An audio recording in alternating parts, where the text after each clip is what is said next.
Hello friends, آج میں آپ کو زمین کی ساخت کے بارے میں بتانے جا رہا ہوں، تو چلیے شروع کرتے ہیں۔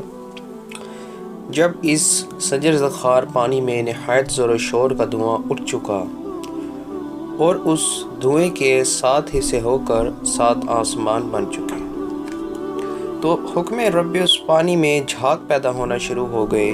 چنانچہ حضور صلی اللہ علیہ وآلہ وسلم فرماتے ہیں، سب سے پہلے جس جگہ جھاگ آئے وہ خاص زمین خانہ کعبہ کی زمین ہے۔ پھر وہ جھاگ بڑھنا شروع ہوئے اور اس کے بعد ایک آنن فانن میں جس جگہ جھاگ پیدا ہوئے تھے وہ تمام جگہ جم کر ایک سخت زمین کی صورت میں ہو گئے۔ چونکہ عمیق پانی کے اوپر یہ زمین منجم ہوئی ہے، اس لیے لرزتی ہے، ایسے کہ جیسے بڑے سمندر میں کوئی ناؤ کھڑی ہو۔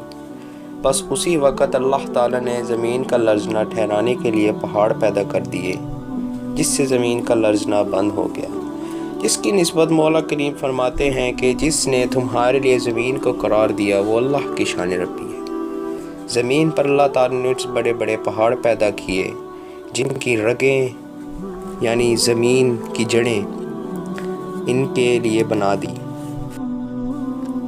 نیز وہ اس زمین کے سکون کا کام دیتی ہیں۔ بس اسی وقت اللہ تعالیٰ نے اپنے فرشتوں میں سے ایک زبردست فرشتہ زمین پر مقرر فرمایا اور تمام پہاڑوں کی شاخیں یعنی زمین کی رگیں اس کے ہاتھ میں دے دی۔ بس کبھی کسی قوم یا زمین کی فلاں رگ کو ہلانا ہوتا تو اللہ تعالیٰ اپنے فرشتے کو حکم دیتا کہ فلاں شاخ یا رگ ہلا دے، بس اسی زمین پر زلزلہ آ جاتا اور زمین ہل جاتی۔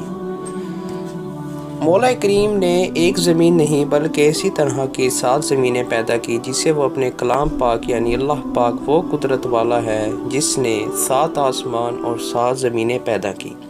لکھا ہے کہ زمین سے آسمان تک 500 برس کی راہ ہے، اسی طرح ایک آسمان سے دوسرے آسمان تک 500 برس کا فاصلہ ہے، اور اسی طرح ایک زمین سے دوسری زمین تک 500 برس کا راستہ ہے۔ رب السماوات نے کلمہ قدرت اور لوح محفوظ کی جانب خطاب فرمایا۔